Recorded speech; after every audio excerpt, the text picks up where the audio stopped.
નમસ્કાર મિત્રો, વિડીયોમાં તમારું સ્વાગત છે। જે હા મિત્રો, અત્યારે હાલના મોટા અને મહત્વના સમાચાર સામે આવી રહ્યા છે। તો મિત્રો, સમાચારમાં વાત કરીએ તો વડોદરાના સુંદરપુર પાસે મુંબઈ અમદાવાદ નેશનલ હાઈવે 48 પર એક હૃદયદ્રાવક અકસ્માતની ઘટના સામે આવી છે।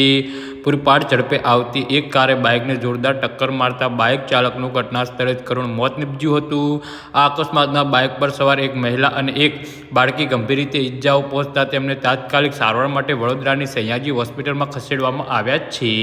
તો અકસ્માત બાદ ઘટના સ્થળે ભારે ઉત્તેજના વ્યાપી ગઈ હતી અને સ્થાનિક લોકોમાં તંત્ર અને હાઈવેની સુરક્ષાને લઈ ભારે રોષ જોવા મળ્યો હતો। આક્રોશિત લોકોએ હાઈવે પર જ બેસીને ચક્કાજામ કર્યો હતો, જેના કારણે મુંબઈ અમદાવાદ હાઈવે પર વાહનોની લાંબી કતાર લાગી ગઈ હતી। અકસ્માત અને વિરોધ પ્રદર્શનના કારણે હાઈવે પર 2 થી 3 કિલોમીટર લાંબો ટ્રાફિક જામ સર્જાયો હતો।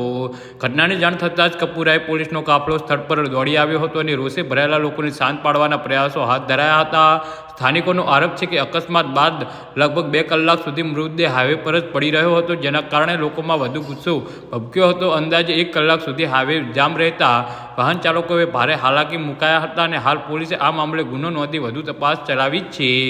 જી હા મિત્રો, તો આના વિશે તમારું શું કહેવું છે તો નીચે અમારી કમેન્ટ બોક્સમાં જરૂરથી જણાવજો। ધન્યવાદ।